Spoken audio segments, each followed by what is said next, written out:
Quand Dieu est avec toi, tu le sais. Comme le monde est... Dieu a fait le monde d'une façon tellement incroyable. Tu sais, quand Dieu dit qu'on vit par l'esprit, des fois, il y a des affaires que tu vois pas, genre. Mais ton esprit sait. Comme sait. Tu sais, cet état où est-ce que tu es comme je sais. Je sais. Mais quelqu'un va dire, est-ce que tu as la preuve? Écoute, la preuve, elle va être montrée après. Mais comme avant que cette preuve-là se montre, c'est comme si tu sais quand même. Tu sais. Ça, là... C'est la foi. Puis ça, c'est un cadeau de Dieu, genre.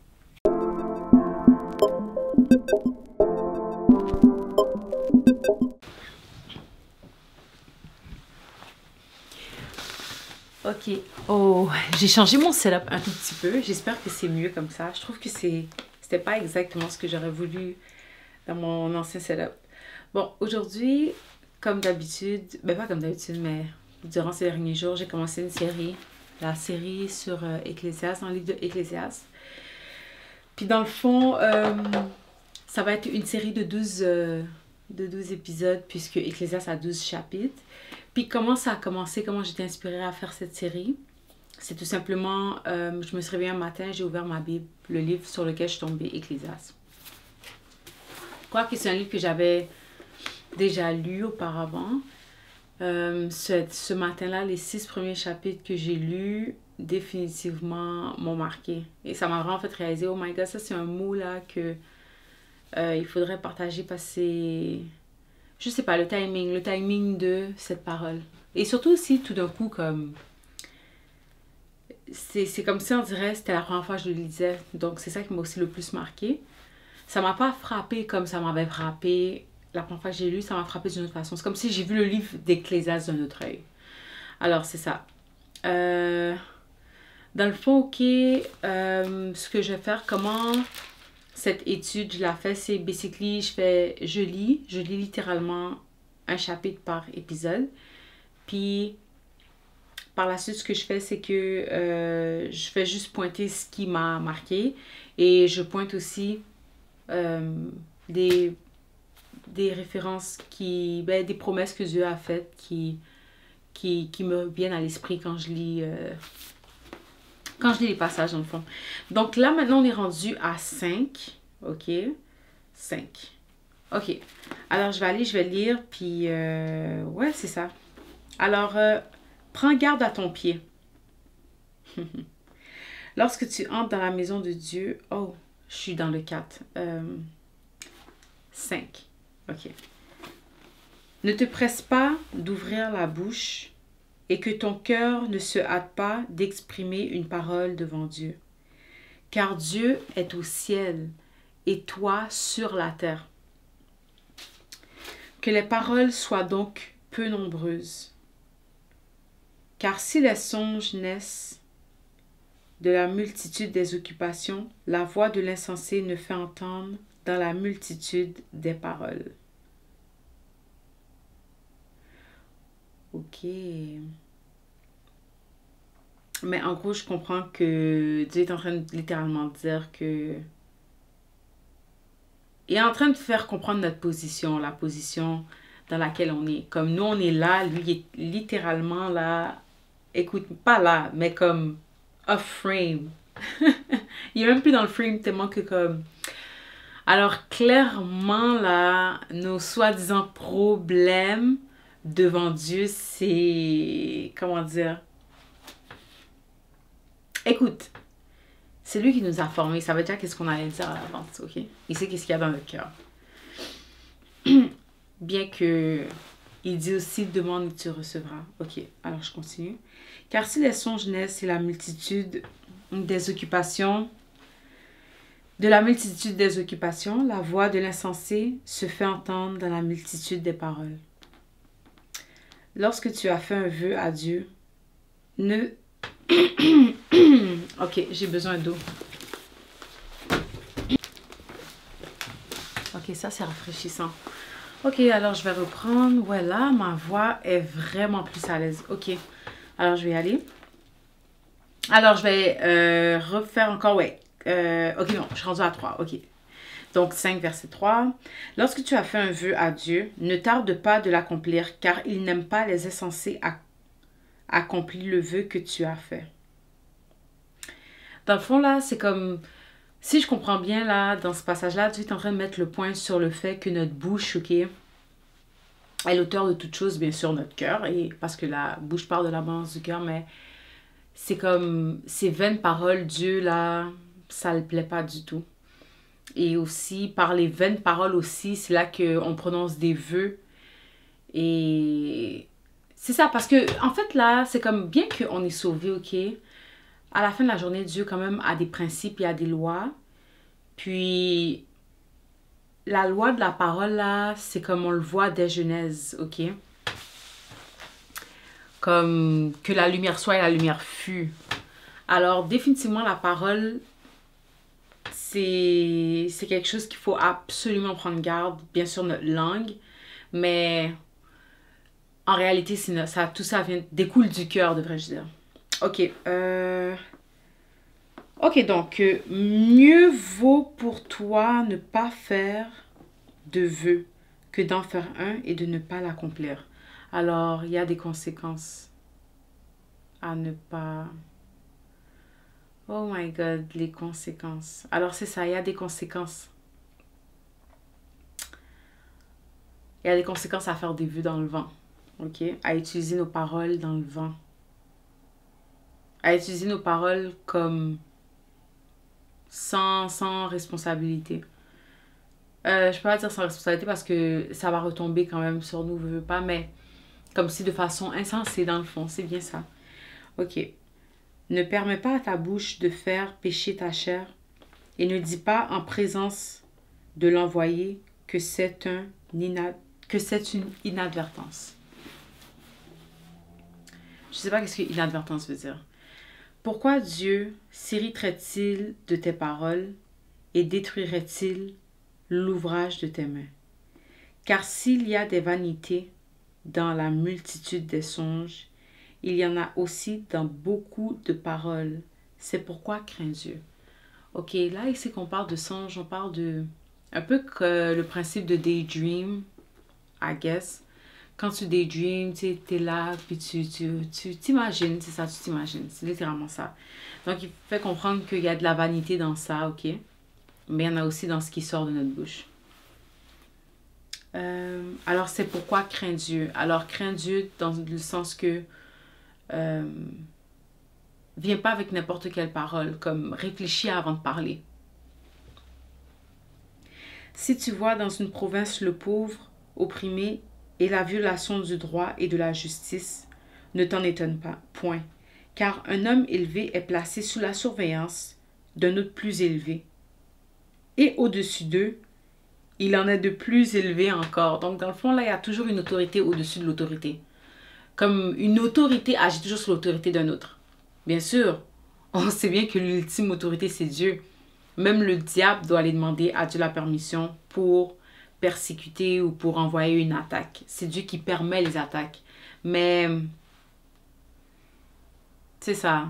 Donc, qu'on ne soit pas étonné qu'on voit de l'injustice.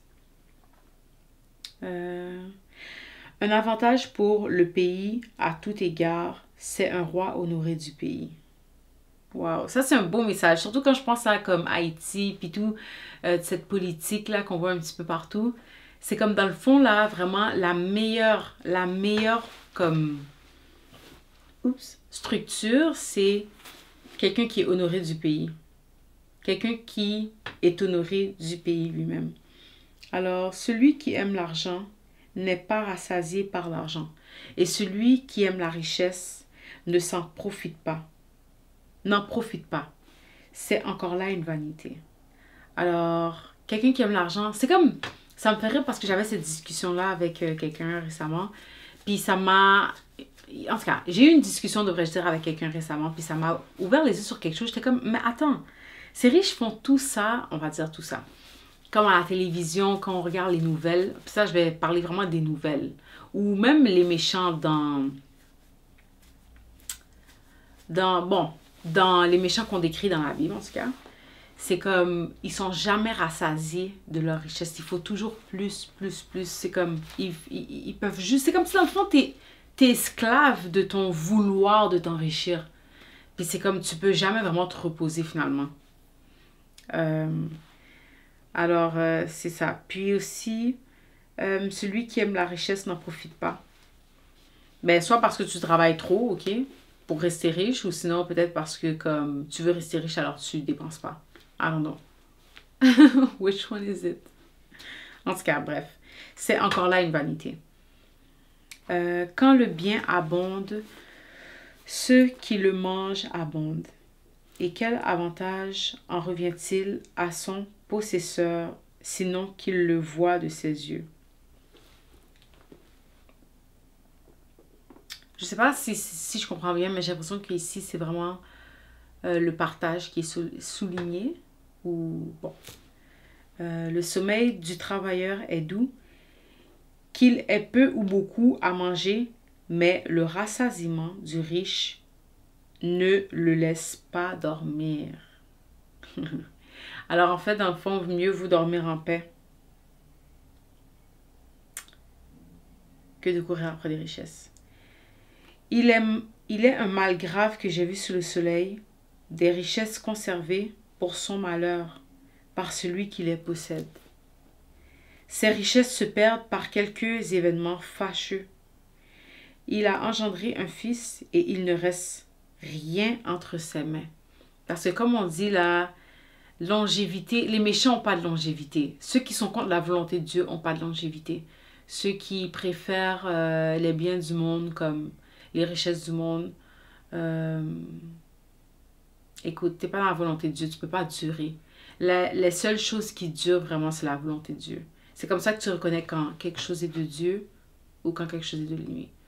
Mais là maintenant, longévité, est-ce qu'on parle de 50 ans, 30 ans, 3 ans, 2 ans? Enfin. Ok, c'est ça. Il a engendré un fils. Fait que dans le fond, vu qu'il n'y a pas de longévité, même son fils ne pourra même pas manger de cet argent-là finalement. Il n'y a aucun héritier pour cet argent, ou peut-être que l'argent qui... Bon, enfin, je sais pas, mais... Ok, je reviens au texte. Alors, comme il est sorti du ventre de sa mère, il s'en retourne nu, ainsi qu'il était venu. Et pour son travail, n'emporte rien qu'il puisse prendre dans ses mains. Donc, encore une fois, c'est très bien de travailler, mais à la fin de la journée, là, ton travail, là, tu peux pas le ramener avec toi dans ta tombe. Et Dieu, là, quand tu montes en haut, là, comme c'est pas sur comme combien tu as amassé dans ton travail, c'est pas ça qui l'intéresse, lui. C'est plutôt ton cœur qui regarde. Puis, bon, on connaît la suite. Est-ce que tu as renié le Saint-Esprit ou pas? Est-ce que tu as accepté le Saint-Esprit? Donc, c'est ces choses qui regardent, en fond. C'est encore là un mal grave. Il s'en va comme il était venu. Et quel avantage pour lui revient-il d'avoir travaillé pour du vent? Parce qu'à la fin de la journée, hein, tu remportes rien. Tu rapportes rien avec toi. Alors de plus, toute sa vie, il mange dans les ténèbres et il a beaucoup de chagrin, de maux et d'irritation. Parce que sans Dieu, là, dans le fond, là, il n'y a pas de paix. Donc, sans Dieu, tu es dans l'irritation. Comme les fruits de l'esprit, je les ai vus dans l'épisode passé, mais la patience, la joie, j'imagine être rassasié, ça rentre là-dedans aussi. Bon, hein? C'est ça. C'est ça. Donc, tu auras tout fait ça, ce passage-là sur terre. Tu n'as pas accepté Dieu, puis tu repars avec rien. En plus, je suis désolée, mais si j'étais dans une table de négociation, j'aurais pas présidé de là. Mais ça, c'est moi. En tout cas, mais je continue. Voici ce que j'ai vu. C'est pour l'homme une chose bonne et belle de manger et de boire et de jouir du bien au milieu de tout le travail qu'il fait sous le soleil, pendant le nombre de jours de vie que Dieu lui a donné, car c'est là sa part. Donc vraiment notre récompense, encore une fois, c'est manger de notre travail, manger et boire de notre travail, et puis de se jouir de ce que Dieu nous a donné, basically, pour le temps qu'on est là, parce que c'est pas éternellement qu'on va être en chair, mais en esprit, la vie éternelle nous attend. Ok, alors je continue. Mais si Dieu a donné à un homme des richesses et des biens, s'il l'a rendu maître d'en manger, d'en prendre sa part et de se réjouir au milieu de son travail, c'est là un don de Dieu. Ok? Puis ça, j'aime beaucoup ce passage. C'est comme ce verset-là est incroyable parce que là, on vient de voir que comme si littéralement tu peux être riche, ok? Mais jamais être rassasié. Toujours en train de courir après l'argent. T'es jamais rassasié finalement. C'est comme t'as tout pour toi, littéralement, mais tu cours après. Puis en fait, t'as pas de repos à la fin de la journée, non pas. Et là, Dieu dit, ok, mais advenant que comme si Dieu aurait fait de quelqu'un, il lui aurait donné des richesses. Parce que c'est Dieu qui donne, même, enfin, c'est Dieu qui donne, ok? Il dit que si ce serviteur est rassasié au milieu de son travail, encore là, c'est un don de Dieu. Donc, pauvre ou riche, tu peux littéralement être comme rassasié, ok? Puis, pauvre, quand je dis pauvre, là, j'utilise vraiment ce terme-là de comme beaucoup d'argent, pas d'argent. Parce que c'est de ça qu'on parle là dans cet exemple. Mais je suis pas mal sûre que, parce que la parole de Dieu est tellement deep que on pourrait même aller plus deep que ça. Mais pour le moment, I guess, c'est comme ça que je le reçois. Donc, c'est ça. Ok. Donc, vraiment là, être rassasié puis être joyeux au milieu de son travail, c'est un don de Dieu. Car il ne se souviendra pas beaucoup des jours de sa vie parce que Dieu répand la joie dans son cœur. Alors, waouh. C'est-à-dire que les jours de notre vie, en réalité, peut-être, Dieu ça, est en train de nous dire que comme, oui, c'est vrai, il va y avoir beaucoup de tristesse. Comme on dit, le malheur atteint souvent le juste, mais Dieu l'en délivre toujours. Puis j'imagine que dans cette délivrance-là, tu es tellement joyeux que tu oublies toutes ces années que comme tu as fait à souffrir ou que tu as passé à souffrir. Ou encore, ce malade. Je me souviens plus c'était où exactement dans le Nouveau Testament, mais ce malade, les disciples ont demandé, mais Seigneur, pourquoi on n'a pas réussi à le guérir? Puis, ou sinon, pourquoi il était tombé malade? Pourquoi tel est malade? Est-ce que c'est un péché? Est-ce que c'est sa famille que leurs péchés sont... Est-ce que le péché de sa famille est retombé sur lui? C'est ça que les disciples ont demandé à Jésus.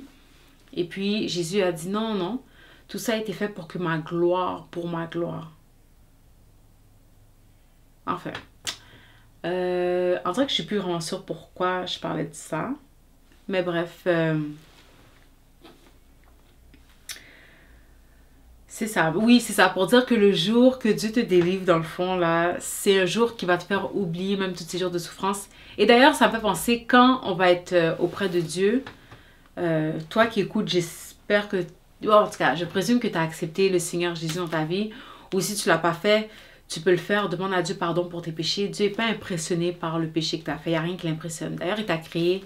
Probablement qu'il savait même déjà ces péchés que tu allais faire. Alors, va auprès de lui.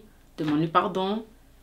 Et demande-lui de t'assister dans ta vie. Et puis, c'est comme ça qu'on reçoit le Saint-Esprit. Aussi simple que ça. Et tu le reçois par la foi. That's it. Tu y crois et puis c'est tout. Et en croyant, tu vas le voir aussi de tes yeux. Tu vas voir quand Dieu est avec toi. Quand Dieu est avec toi, tu le sais. Comme le monde est... Dieu a fait le monde d'une façon tellement incroyable. Tu sais, quand Dieu dit qu'on vit par l'esprit, des fois, il y a des affaires que tu vois pas, genre. Mais ton esprit sait. Comme sait. Tu sais, cet état où est-ce que tu es comme je sais. Je sais. Mais quelqu'un va dire, est-ce que tu as la preuve? Écoute, la preuve, elle va être montrée après. Mais comme avant que cette preuve-là se montre, c'est comme si tu sais quand même. Tu sais. Ça, là, c'est la foi. Puis ça, c'est un cadeau de Dieu, genre. Le savoir. En tout cas, knowing en anglais. The knowing. En tout cas. C'est ça. C'était tout ce que j'avais à dire. J'espère que ça t'a béni ou exhorté.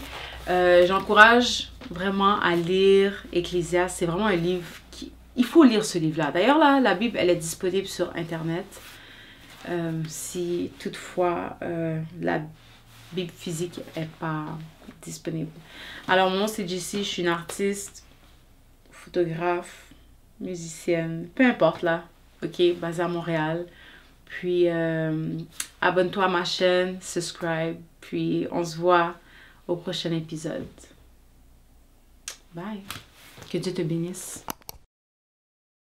Oh, so good to be loved by you. It feels so good